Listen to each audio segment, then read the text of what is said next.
Então eu quero garantir para você que hoje é uma noite especial, porque nós ainda não vivemos ela. Nós vamos viver.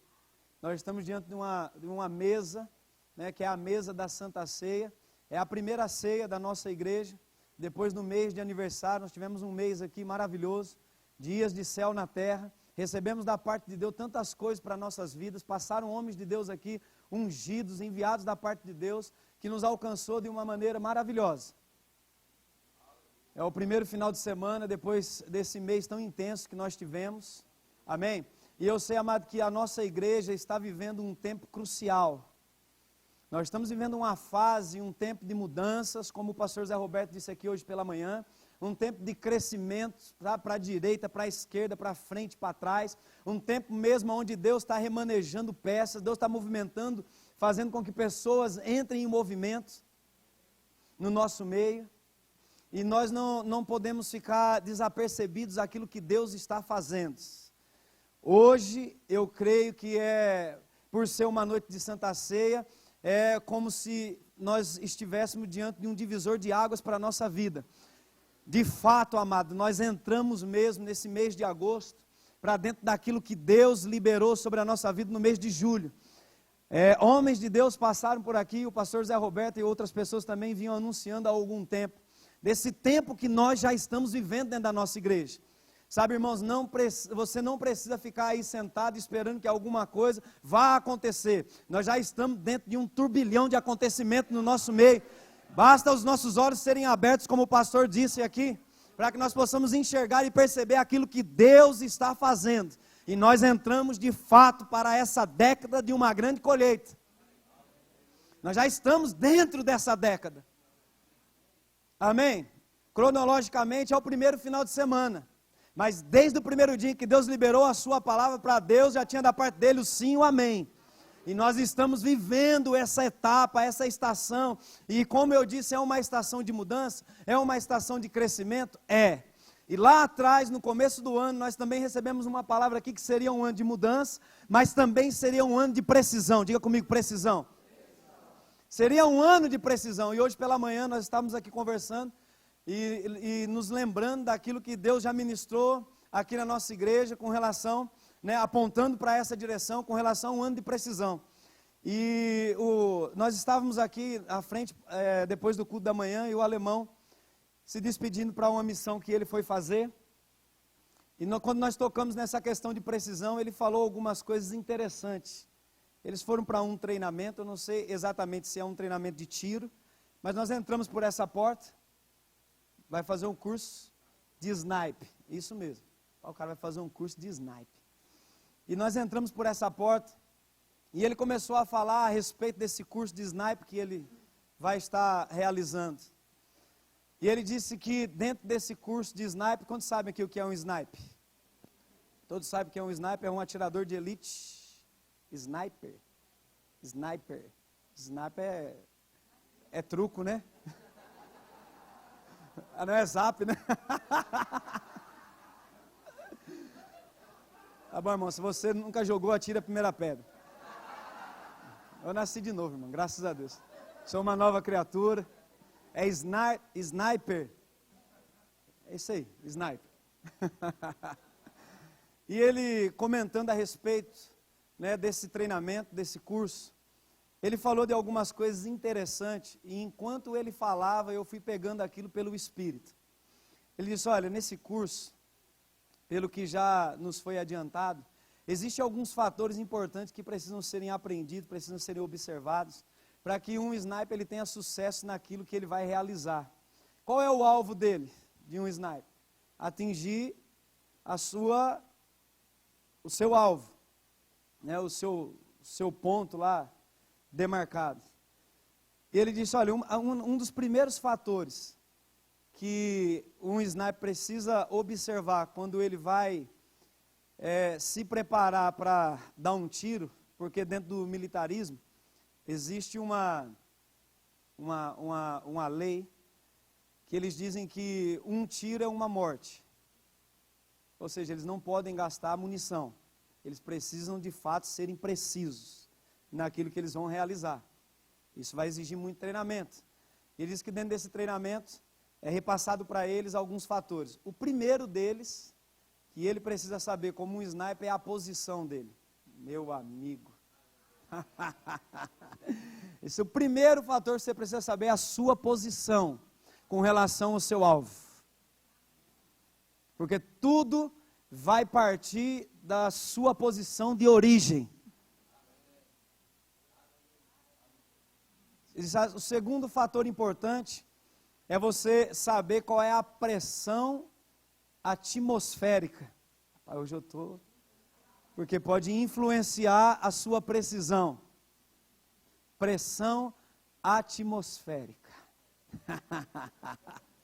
Meu irmão, quando você entende qual é a sua posição em Cristo Jesus, qualquer pressão do inferno que se levanta contra a sua vida só vai produzir um peso de glória eterno sobre você. Nós estamos aqui, amado, nesse ambiente. Talvez você está aí sentado, né, desapercebido um pouco a respeito de tudo aquilo que está acontecendo no nosso meio. Mas eu quero dizer algo para você, existe uma pressão do céu sobre a nossa vida aqui nesse lugar, meu irmão. Existe uma pressão que vem de Deus, que eu posso lhe garantir, que qualquer pressão do inferno que se levante não é páreo. A Bíblia diz que as portas do inferno, qualquer pressão do inferno não prevalecerão contra a igreja. Desde que a igreja entenda qual é a posição dela aqui na terra. Porque tudo parte dessa origem, da nossa posição. Amém? E depois ele foi falando algumas outras coisas.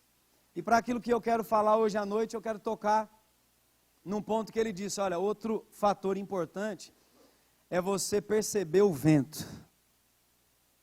Diga comigo, perceber o vento. Quando sabe que o Espírito de Deus está soprando? Oh, aleluia! Há um vento do Espírito, amados, que está soprando sobre a nossa igreja. Há um vento profético que está soprando sobre a nossa igreja.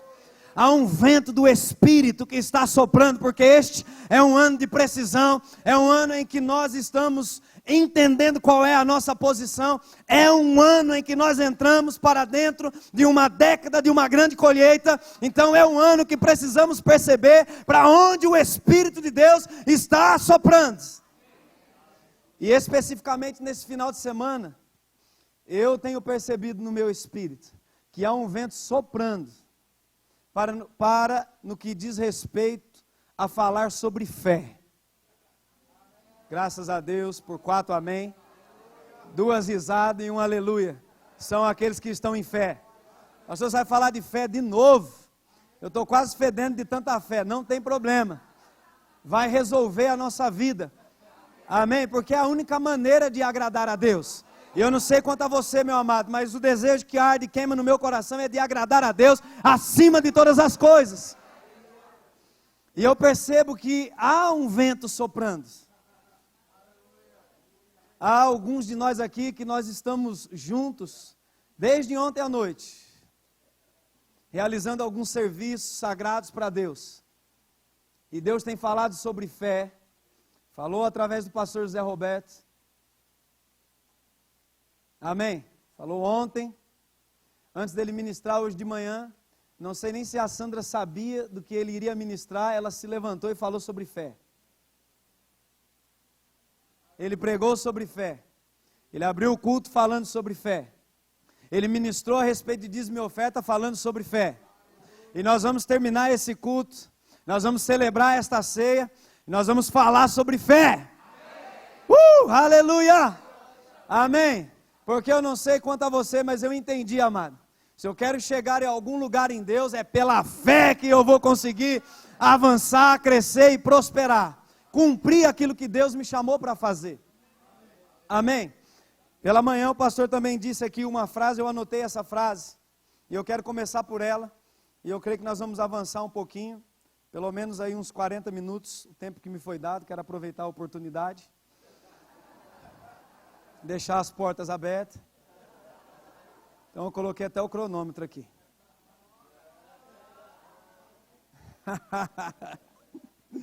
Aleluia. O pastor José Roberto de manhã falando sobre fé, ele disse, olha, tudo que Deus te chamou para fazer, você vai precisar de fé.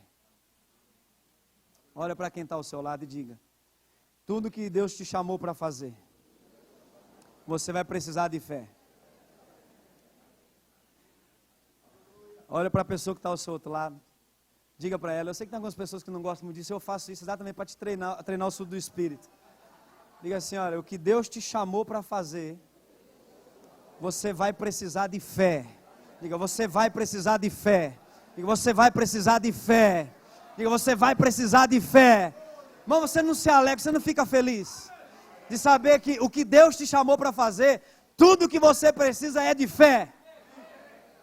Porque talvez se fosse de dinheiro você diria: rapaz, então o sonho de Deus acabou hoje. O chamado de Deus acabou hoje. Então que tal começarmos a crer para coisas grandes? Irmãos, a nossa igreja, ela deixou desde o início do mês de julho de ser uma igreja de 600 pessoas. A visão de Deus para o Vale do Paraíba deixou de ser, desde o início de julho, uma visão para 1.500 pessoas. Aleluia! Nós estamos vivendo um momento crucial. E enquanto o pastor ministrava, eu estava ali na cadeira, minha cadeira. Eu estava ali na cadeira e pensando a respeito do culto. E eu sei que de fato nós estamos vivendo mesmo esse tempo crucial e é como um divisor de águas. E o que veio no meu coração foi o início da igreja de Atos. Porque 10 anos de igreja é início, irmão. Muitas coisas foram feitas, mas diante daquilo que Deus tem falado é só o início. Porque já foi dito aqui que esse grupo de pessoas que nós temos no culto de domingo de manhã ou domingo à noite vai ser o grupo de pessoas que estará trabalhando na igreja que Deus, Ele tem no coração para o Vale do Paraíba. Ou seja, esse grupo aqui, esse número de pessoas aqui, são as pessoas que farão parte dos departamentos da nossa igreja. Por isso que eu disse, o que Deus te chamou para fazer, se você não se via fazendo parte da visão de Deus para essa igreja, para o Vale do Paraíba, acorda, meu irmão, abre os teus olhos, porque o tempo chegou de você se envolver e se comprometer e entender que tudo que você precisa para fazer aquilo que Deus te chamou para fazer, se chama fé. Aleluia! Oh, aleluia! Então nós vamos começar a crer de fato. Mas nós já não estávamos crendo? Estávamos. E para muitas coisas. Mas talvez limitados àquilo que os nossos olhos naturais poderiam enxergar. Mas agora nós vamos começar a crer, amado. Para ir aonde o nosso dinheiro não pode nos levar. Nós vamos começar a crer para comprar aquilo que o nosso bolso não pode comprar. Nós vamos começar a crer para pisar em nações, onde naturalmente, amado, nós não teríamos como chegar naquela nação. Nós vamos começar a crer para pensar fora da nossa caixinha natural. Nós vamos começar a crer para pensar fora dessas 4 paredes. Nós vamos começar a crer, meu irmão, para pegar o Vale do Paraíba de ponta a ponta, de cidade em cidade, circunvizinhança em circunvizinhança. Aleluia! Amém? Nós vamos começar a crer além das paredes da nossa casa. Nós vamos começar a crer além do mais para a nossa família, para os nossos filhos, para os nossos cônjuges. Nós vamos começar a crer não só para pagar nossas contas. Oh, aleluia! Amém? Mas para ter sobrando. Mas para ter sobrando. Oh, aleluia! Glória, glória, glória a Deus. Amém? O pastor também, ele disse aqui, você vai sempre me ouvir citando referências, frases e coisas a respeito daquilo que o pastor mesmo nos ensina, fala, porque, na verdade, tudo aquilo que tenho recebido, né, tudo aquilo que eu tenho aprendido, eu tenho recebido através da vida dele, por estar debaixo dessa unção, e eu tenho prazer em servi-lo, como tenho prazer de servir também cada um de vocês. Ele disse aqui no período da manhã, a respeito de uma frase de um homem de Deus, que eu não vou nem arriscar falar o nome, para o tempo de risada de vocês não aumentar. É o Keith. Esse homem de Deus, ele está participando de um evento de aniversário da igreja da Zona Norte, Verbo da Vida Zona Norte em Recife, o Butler. Saiu. Ai, quase saiu uma língua atrás aqui. E esse homem, ele disse uma frase, o pastor falou aqui hoje pela manhã, eu quero também trazer para nós agora à noite. Ele diz assim, fé não foi designada para ser acionada em emergências. Amém?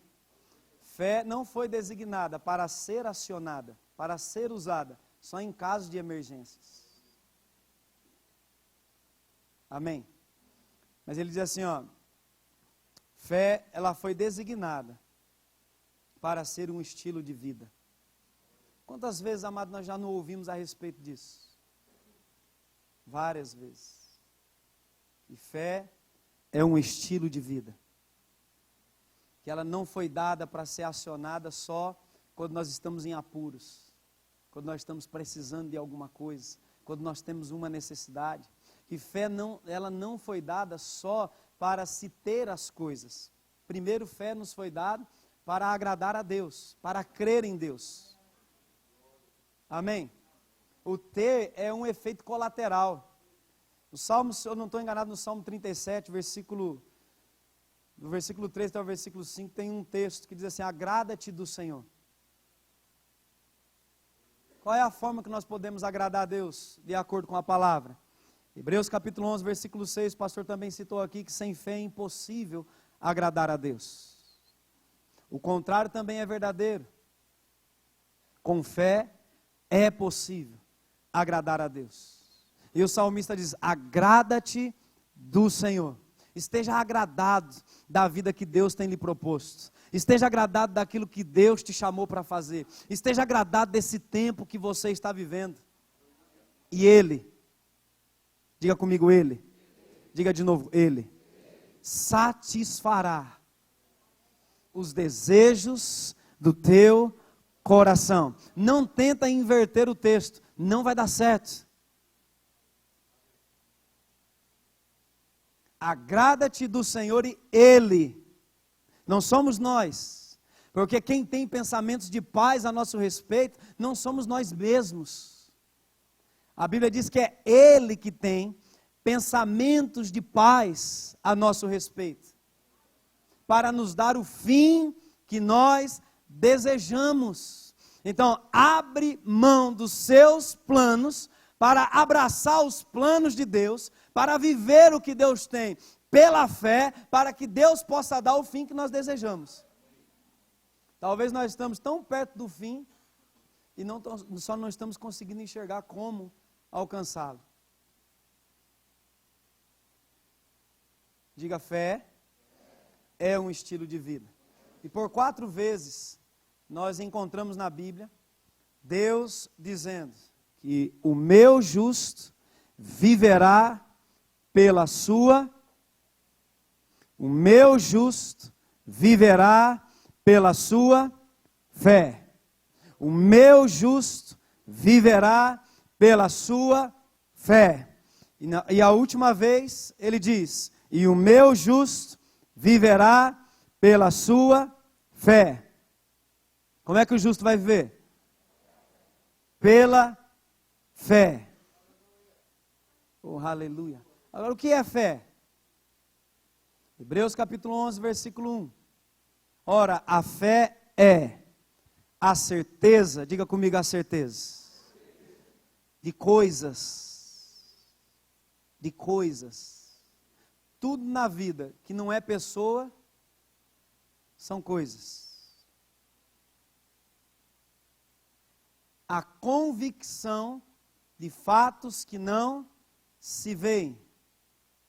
No grego essa palavra é pistes. Glória a Deus. Aprendi mais uma língua além de português. línguas estranhas, tambauês e grego. Pistes, confiança, certeza. Amém? O que é que Deus está querendo transmitir?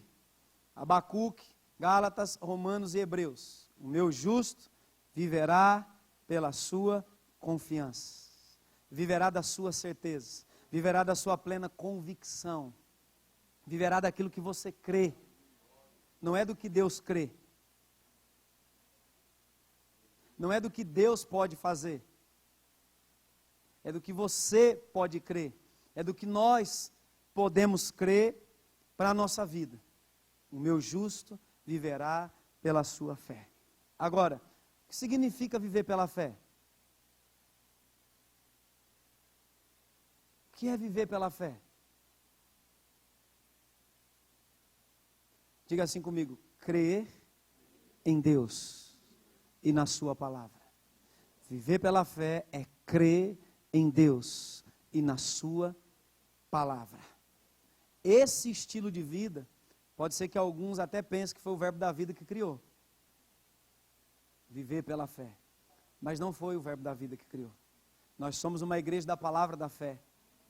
Amém? Nós cremos, somos da fé. Não somos daqueles que retrocedem. Mas quem criou esse estilo de vida para que o justo pudesse viver foi o próprio Deus. Foi Ele quem criou esse estilo de vida. Tem algum justo aqui? Alguém que foi justificado pelo sangue de Jesus Cristo que foi derramado na cruz do Calvário? Sabe, irmãos, que pessoas no Antigo Testamento que não tinham a posição, a condição que nós temos hoje. Na nova aliança, eles entenderam essa lei, esse princípio da fé, e a Bíblia diz que os antigos obtiveram um bom testemunho, porque eles andaram em fé a ponto de agradar a Deus, e Deus deixar registrado um capítulo inteiro em um livro da Bíblia, e eu considero que esse assunto ele é muito importante, porque Deus usou um capítulo inteiro para falar a respeito dele. E Mark Henriques, dentro de suas ministrações, ele diz: rapaz, um dia eu fiquei pensando como que tantos homens da fé, eles foram parar dentro de Hebreus capítulo 11. E ele disse que foi orar e perguntar para Deus, por que eles foram parar ali, a história, né, de vida, o testemunho deles. E Deus deu uma resposta para ele. Simples, curta, simples e objetivo. Eles foram parar ali pela fé. O evangelho é simples. Pela fé. Como é que você vai parar lá na Jamaica?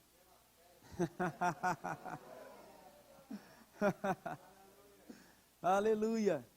Deus criou esse estilo de vida para que o justo pudesse viver e andar por ele. Então, amado, não importa qual situação você esteja vivendo, por mais difícil que seja, qualquer situação que se levante para nos afrontar, nós temos tudo o que precisamos para sair dessa situação. Amém? Tudo o que nós precisamos. Não importa, diga comigo, não importa.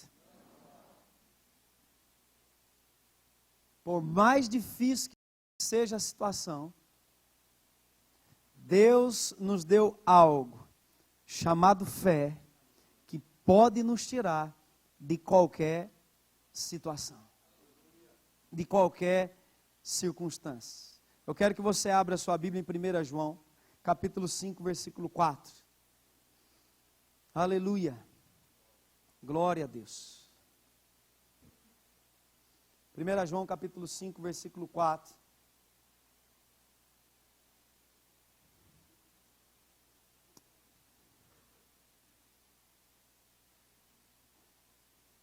Aleluia. Diz assim: porque todo que é nascido de Deus vence o mundo. Tem algum nascido de Deus aqui? Você nasceu de Deus? Oh, aleluia, foi gerado por Ele. A Bíblia diz: todo que é nascido de Deus vence. Vence. A Bíblia não diz empata. nem toca no que diz respeito a perder. Todo que é nascido de Deus, vence. Todo que é nascido de Deus é um vencedor. Todo que é nascido de Deus é um vitorioso. Todo que é nascido de Deus já nasceu com esse DNA de vitória. Todo que é nascido de Deus vence o mundo. Amém? E ele continua dizendo, e esta é a vitória que vence o mundo. A nossa, esta é a vitória que vence o mundo. A nossa fé. No mundo tereis aflição, mas tende bom ânimo, porque eu venci o mundo. Se ele venceu, nós também podemos vencer. Como? Diga pela fé. Diga pela fé. Pela fé. Oh, aleluia. Glória a Deus. A nossa fé sempre vai nos conduzir em vitória.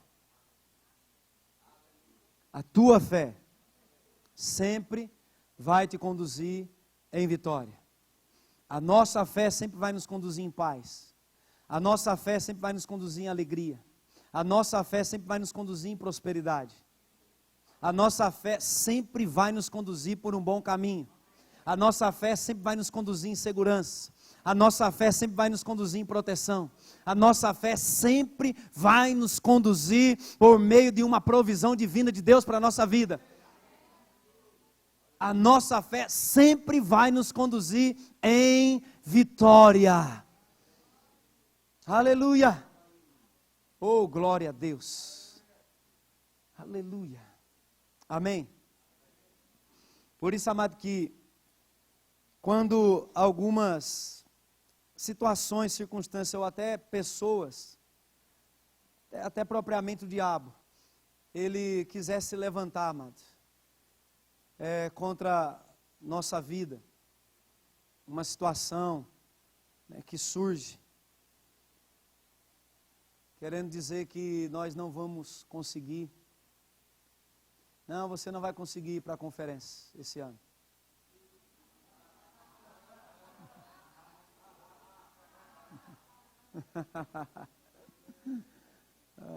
Não, você não vai conseguir ir para a conferência de homens e mulheres. Você vai ficar mais animado agora. Não, você não vai conseguir pagar a sua fatura. Você não vai conseguir pagar a sua conta.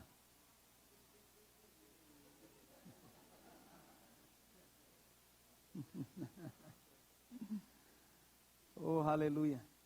Sabe que pessoas, situações, o diabo, eles até podem se levantarem, questionando alguma coisa, sugerindo alguma coisa, dizendo que você não pode, que você não vai conseguir, que aquilo que você está crendo não vai acontecer.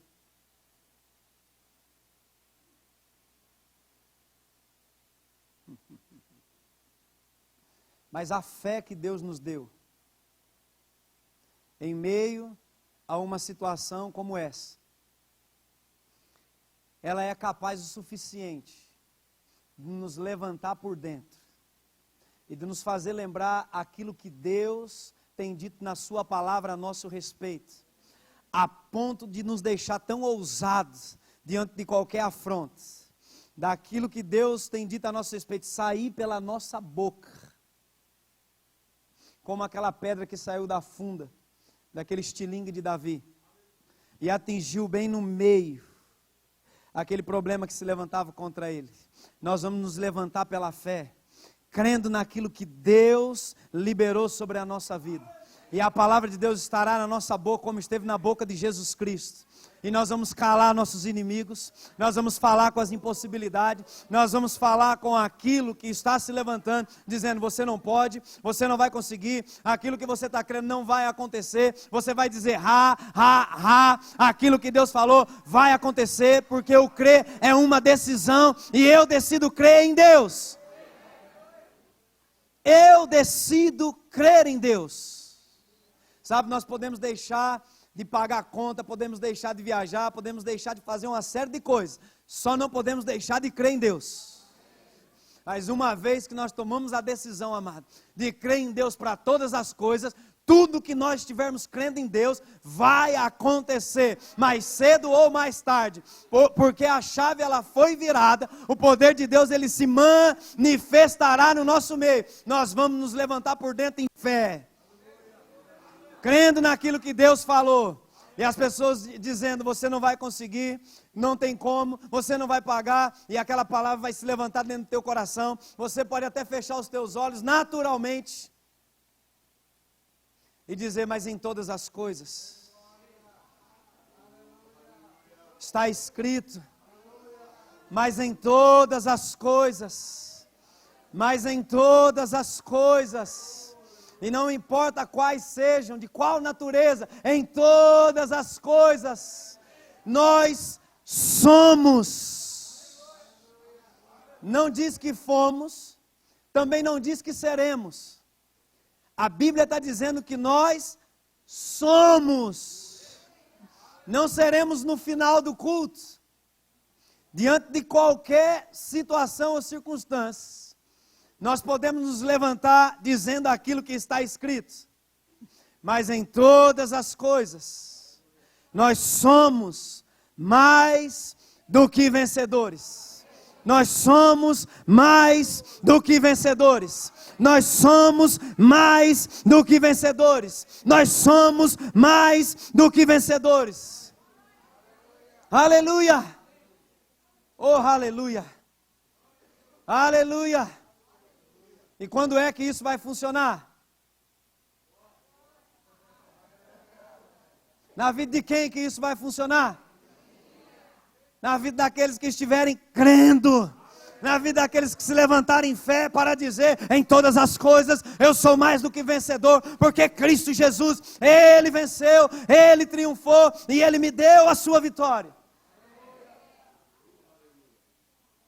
Nós estamos, eu não vou dizer cansado, mas talvez um pouco saturado, de sermos ensinados de coisas aqui na nossa igreja há 10 anos, e eu sei que o pastor vem falando a respeito disso, e nós precisamos nos levantar em fé, e declarar aquilo que nós estamos crendo, confessar a palavra, dizer o que a palavra diz a nosso respeito, mas quando de fato as coisas se levantam, e nós precisamos mesmo colocar força para fazer isso, muitos de nós, como a própria Bíblia diz, nos tornamos indolentes, lentos, devagar, vagarosos, e deixamos com que o diabo ganhe terreno.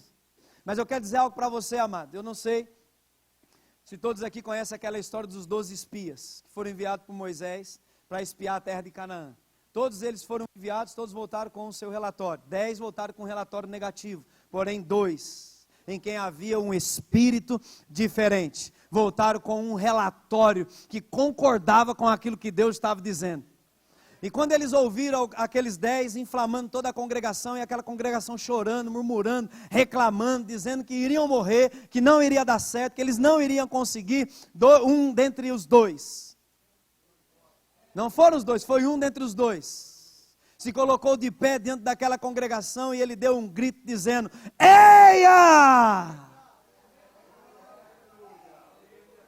O que era aquilo? Era um basta naquela situação. Ele dizendo, olha, se vocês não creem, não tem problema, eu creio. Se vocês não podem crer, eu posso crer. E a minha fé, ela vai me fazer entrar naquela terra.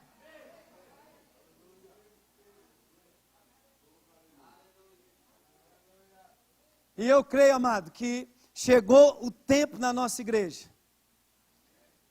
Eu sei que muitos, e não são poucos, de nós estamos debaixo de pressão, como a nossa própria igreja. O pastor Zé Roberto falou hoje pela manhã, acerca de situações da nossa igreja, parte financeira, uma pressão dos infernos, por conta de tudo aquilo que nós fizemos, e graças a Deus que fizemos, graças a Deus que conseguimos concluir tudo aquilo que estava no coração de Deus, que foi transmitido através do coração do pastor, para toda a liderança e para toda a igreja. E eu lembro também, como ele mesmo disse aqui, que naquele culto, no início do ano, quando foi lançado o desafio para se fazer tudo que nós já fizemos, toda a igreja se levantou naquela euforia, naquele entusiasmo, dando glória a Deus, nós vamos fazer, nós vamos pegar junto, e muitos de nós pegamos juntos, muitos no meio do caminho, não sei o que aconteceu, se desistiram, se não tiveram como, enfim, não importa. O que importa é que nós terminamos, o que importa também é que nós estamos com uma pressão do tamanho do mundo, porque fé não nega a realidade. Mas eu quero dizer algo para você, amado. Nós ainda estamos em fé. E nós vamos resolver tudo isso. Assim como a igreja, eu sei que muitos aqui devem também estar passando por um momento de pressão em alguma área da sua vida. Mas sabe que enquanto você não fizer nada, essa situação não vai mudar? Tem alguns, e não são poucos, que estão esperando Deus fazer alguma coisa.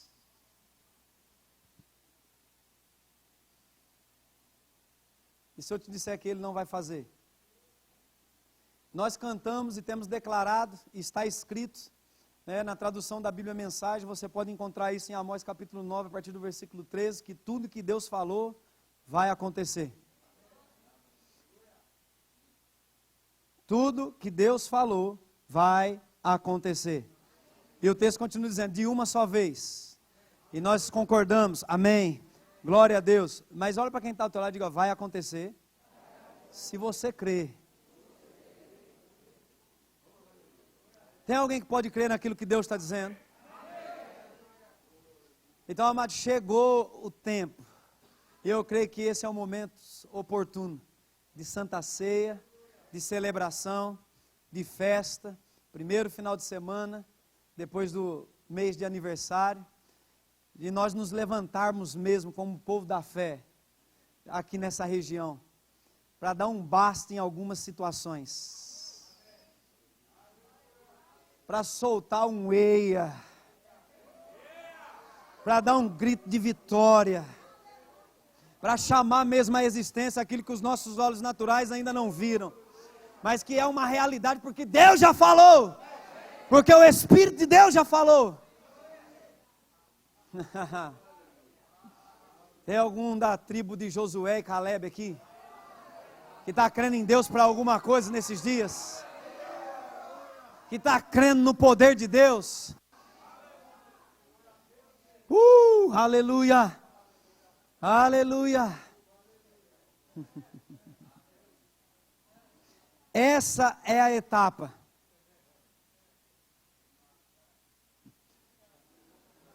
Eu quero que vocês entendam o que eu vou dizer. Essa é a etapa, amado, que nós vamos deixar de ser pequeno, para se tornar de fato uma igreja grande. Enquanto nós falamos grande, não falamos só de paredes, não. Nós estamos falando de pessoas levantadas naquilo que Deus chamou cada uma delas para fazer. Quando nós falamos grande, nós falamos do profeta vendo as coisas, do apóstolo estabelecendo, do mestre ensinando como nunca ensinou, do evangelista angariando multidões de pessoas, do pastor pastoreando mesmo um rebanho, não é de 100, 200, 300 não, é de 1.000, 2.000, 3.000 pessoas. Lembra que eu falei que nós estamos vivendo um tempo crucial no início do culto? Comecei a falar de Atos, depois parei e fui para o outro lado. No início da igreja de Atos, eles estavam reunidos, era um grupo aproximadamente de 120 a 140 pessoas. Até que houve um momento, que teve alguns acontecimentos no meio daquela igreja, que a igreja simplesmente passou de 140 para 3.000 pessoas, em um dia. Em um dia. Eu não sei como eles fizeram para comportar todas aquelas pessoas. Mas foi um crescimento tão extraordinário. E é o que eu vejo. Quando nós falamos década de uma grande colheita, quando eu penso em grande, eu olho para Atos, você vê 3.000, você vê 5.000, você vê a Bíblia falando de multidões seguindo a Cristo, de multidões indo atrás dos apóstolos. Quando nós estamos falando de grande, é nessa proporção. Amém? É na grandeza que a Bíblia apresenta. Agora, quem é que vai nos colocar lá? A nossa fé.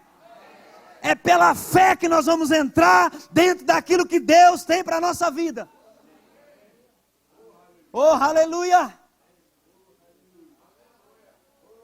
É pela fé, amado, que você vai conseguir soltar algumas coisas que foi declaradas. E eu me lembro desse áudio. Ainda era aquele palco antigo. O espírito de profecia veio no meio da nossa igreja, como hoje de manhã, ministrando sobre Josafá. O espírito veio e tomou o pastor Zé Roberto, e ele diz que isso no final do ano, no culto de Ano Novo, culto de Ano Novo, ele disse: alguns, chegou o tempo de entregar os seus Isaques. Quantos lembram disso? De soltar algumas coisas em que você tem se apoiado. Mas tem pessoas que até hoje não soltou ainda, que ainda estão presas, que ainda não tiveram coragem de soltar. Mas uma fé ousada está se levantando dentro do teu coração hoje, para você dar um passo de fé, sem mesmo você enxergar o chão, mas crendo que quando você abrir as pernas para dar o passo, Deus vai colocar o chão, e você vai pisar em solo firme, e você vai começar a andar dentro do plano de Deus para a sua vida, e você vai ver as coisas chegando em tuas mãos, você vai ver coisas passando por você, você vai ver você sendo a resposta de Deus, para quem está ao seu lado, você sendo a resposta de Deus para a igreja, para o corpo de Cristo, para o Vale do Paraíba, para Guaratinguetá, para as cidades vizinhas. Oh, aleluia, aleluia, aleluia. Olha para quem está ao seu lado e diga assim, ó: a sua fé é tudo o que você precisa.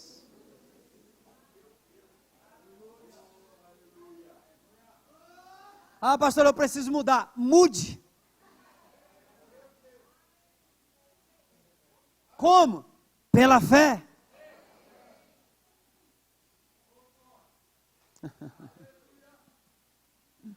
Oh, aleluia.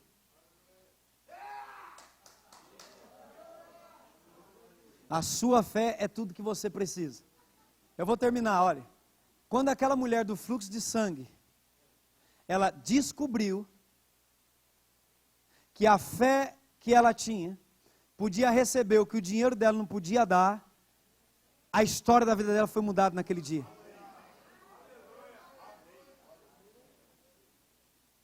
A Bíblia diz que, a Bíblia fala assim, Marcos 5:25. 5:25 começa dizendo assim, ó: aconteceu. Uau! Aleluia! O Evangelho vai narrar uma história de fé. E o escritor começa dizendo assim, ó: aconteceu. Algo está acontecendo. Quando há um ambiente de fé, quando há pessoas crendo em Deus para algo, se Deus tiver, eu escutei isso do Bispo Guto, se Deus tiver que passar por cima de 1000 pessoas para alcançar alguém que está crendo, Ele fará isso. Sabe, irmãos, pode estar tendo culto agora em vários lugares do mundo, e Deus não tem problema com isso. A Bíblia diz que Ele é onipresente. Esse é o Deus que nós servimos. Mas se tiver que passar por milhões e milhares de cultos nesse momento, para alcançar uma pessoa que está crendo em Deus para algo, Deus fará isso ainda essa noite. Ainda essa noite. 12 anos aquela mulher sofria de hemorragia. 12 anos ela sofria de hemorragia.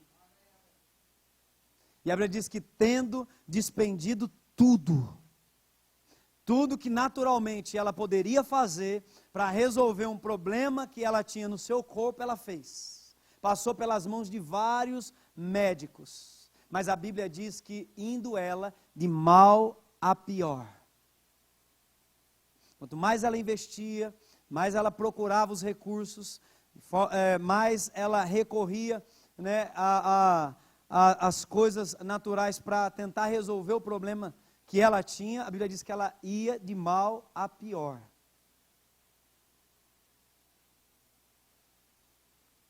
Alguém que naquela época, amado, passou por 5 médicos,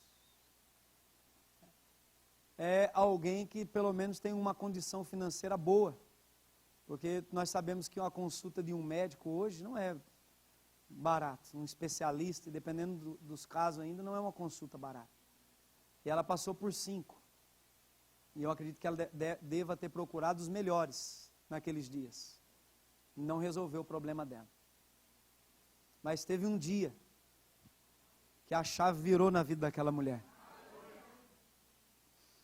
Tendo ouvido falar da fama de Jesus Cristo. E o que se dizia a respeito dele? Como Deus ungiu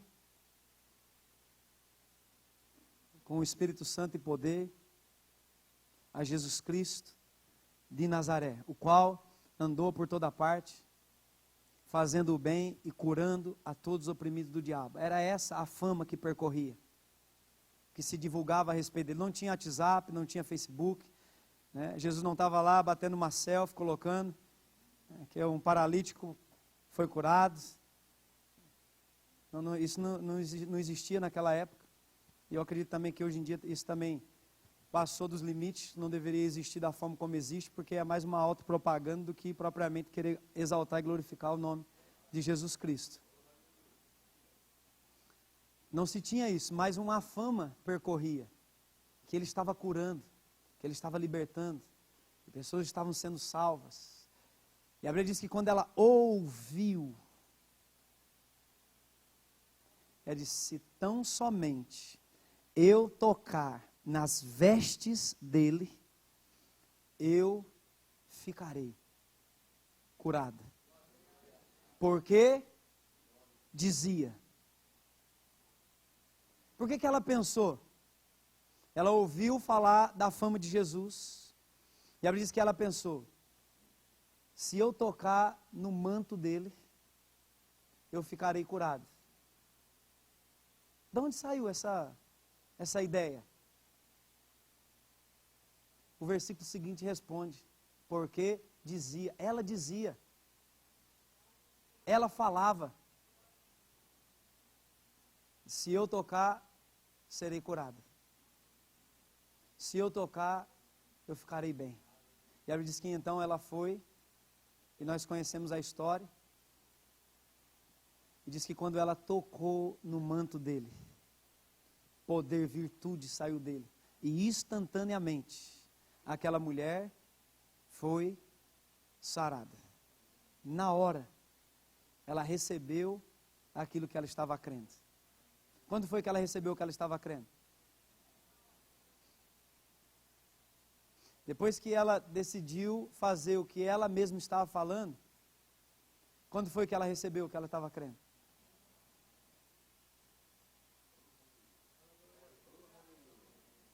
Ela esperou mais quanto tempo para receber?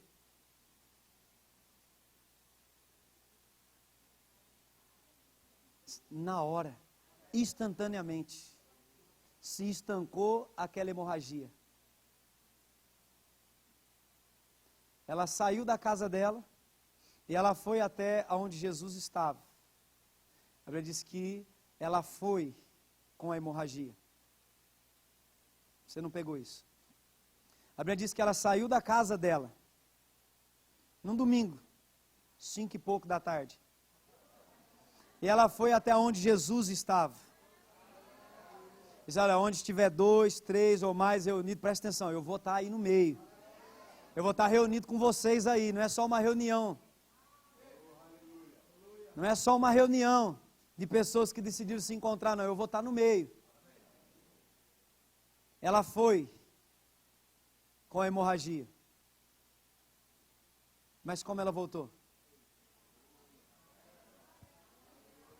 Irmão, quando aquela mulher descobriu que a fé dela podia dar para ela o que o dinheiro não podia dar, quando ela descobriu que a fé dela podia trazer para ela o que os médicos não poderiam trazer, quando ela descobriu que a fé dela podia dar para ela o que os remédios não podiam dar, a vida dela mudou. Ela deixou de ser uma mulher hemorrágica, separada da comunidade, para estar agora no meio do povo. Ela deixou de ser uma mulher debilitada, uma mulher fraca. Simplesmente porque ela descobriu que a fé que ela tinha podia tirar ela daquela situação. Sabe, irmão, pare de ficar esperando que alguém tire você de alguma situação. Fica esperando, fica dependendo. Então depois você vai ficar frustrado e ainda criticando. Dizendo, rapaz, fulano de tal, será que o Augusto não ora não? Não está vendo a minha situação? O que eu estou passando?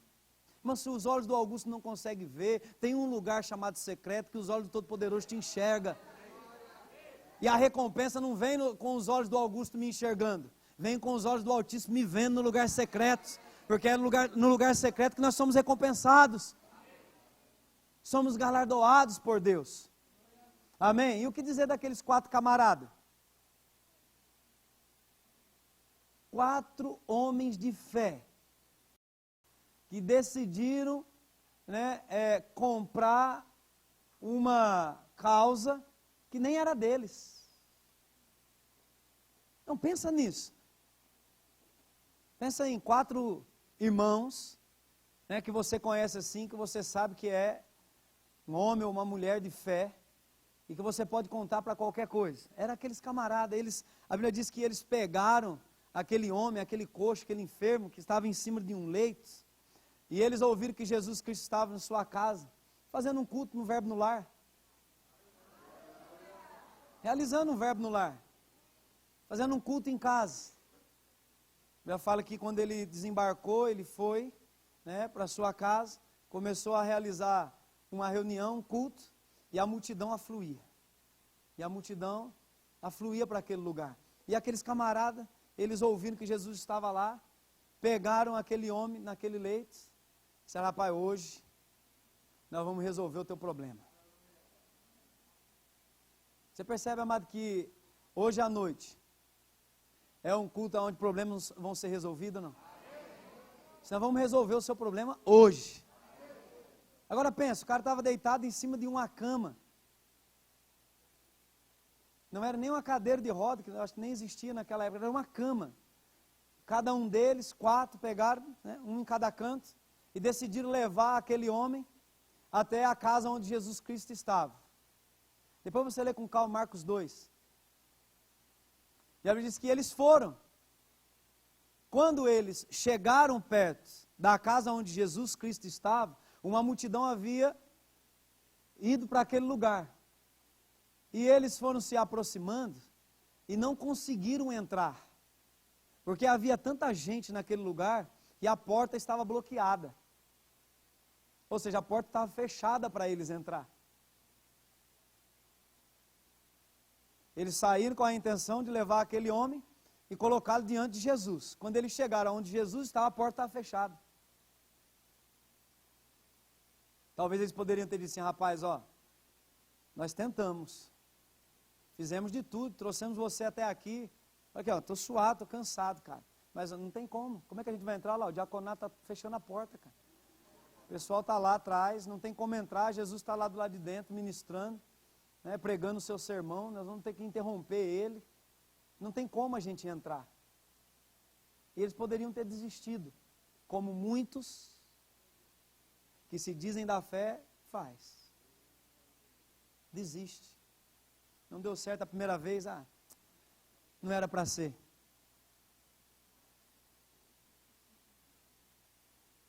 Porta fechada. Não era para ser. Só que a Bíblia diz que eles olharam e eles não viram a possibilidade de passar. Eu não sei também de onde veio essa ideia, mas diz que eles pegaram aquele leito com aquele homem e subiram para o telhado. Não, pensa nisso. Como se eles chegassem aqui, as portas fechadas, arrumassem um jeito de subir no telhado. Agora detalhe, subir no telhado já é difícil. Imagine 4, com uma cama e com uma pessoa em cima. Não, e você acha que a tua situação está difícil. Você acha que uma conta de luz é algo difícil demais. Pensa nisso. Detalhe, e não era eles quem estava passando por aquela situação. Aí eles subiram, abriram um espaço, um lugar, imagine também o tamanho, para que uma cama pudesse descer. E de repente Jesus está ministrando e desce na frente dele.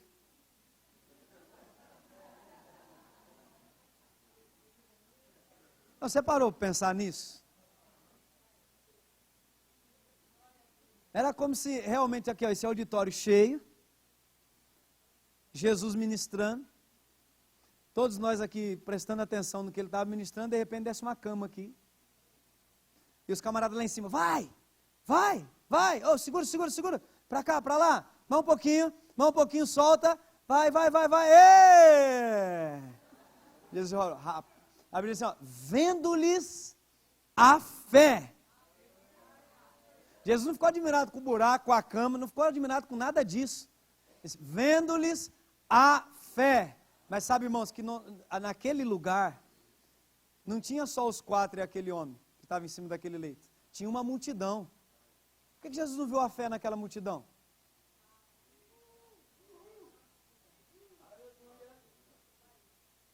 Sabe, irmãos, é interessante, lá em João capítulo 8, versículo 30, a Bíblia diz assim, ó, que Jesus ele estava pregando e muitos creram nele. Jesus estava pregando e muitos creram. A Bíblia não diz que todos creram. E era Jesus que estava pregando. Imagina, Jesus pregando e muitos creram. Não todos. Mas como é que Jesus pregando, nem todos creram nele? Isso trouxe um alívio para a minha vida que você não tem noção. Mas se Jesus pregou, muitos creram, mas nem todos creram, significa então que a gente vai pregar, alguns vão crer, outros não vão. E ficou claro que a questão do crer é uma decisão. É a pessoa que decide crer, independente de qualquer coisa. É a palavra de Deus que está sendo pregada? Rapaz, eu creio. Porque se aquela multidão também tivesse tomado a decisão de crer naquilo que Jesus Cristo estava ensinando, talvez ele também tinha visto fé na vida delas. Mas ele viu fé na vida daqueles homens. Ele diz, rapaz, pega o teu leito. Teus pecados são perdoados. Interessante, irmão, que aquele homem, né, ele entrou carregado por aquele leito naquele culto.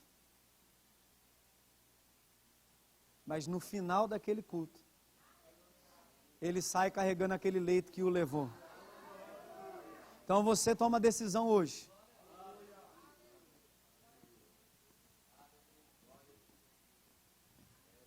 Aleluia. Amém.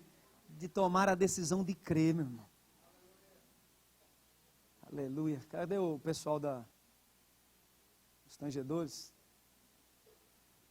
Os levitas. Aleluia. Os músicos.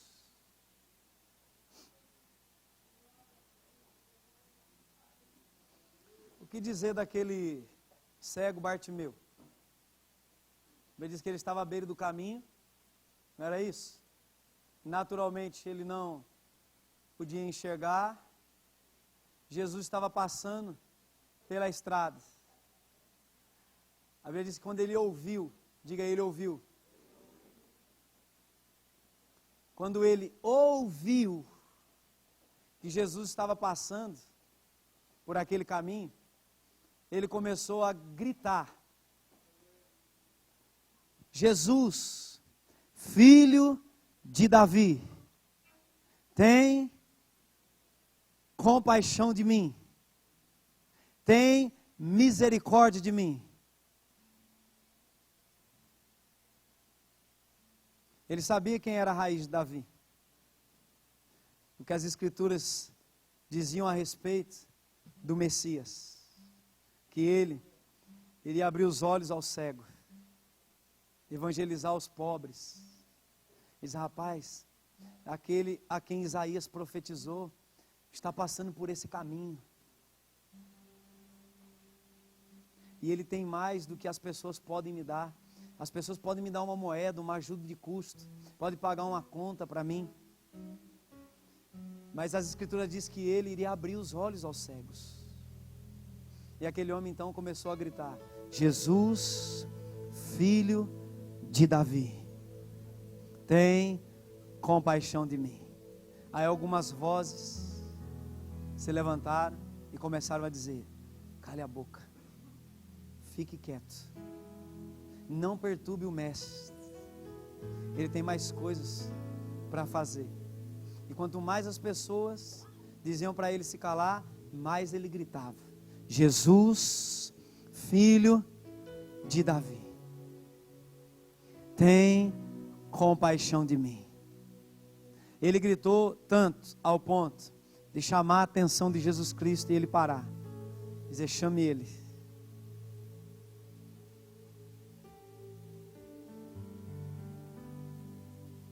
Diz que ele então deu um salto, lançou aquela capa, correu até onde Jesus estava.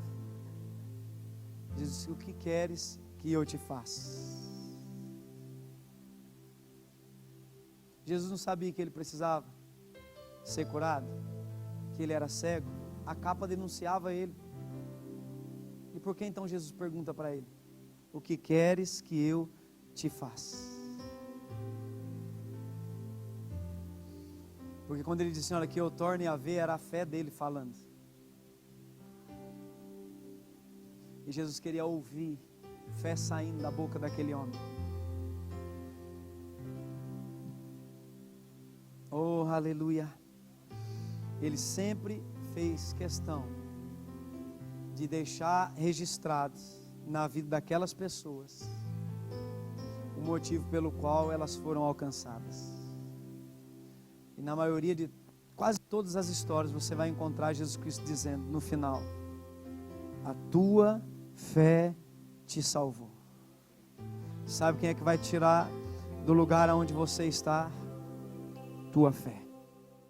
Fique de pé.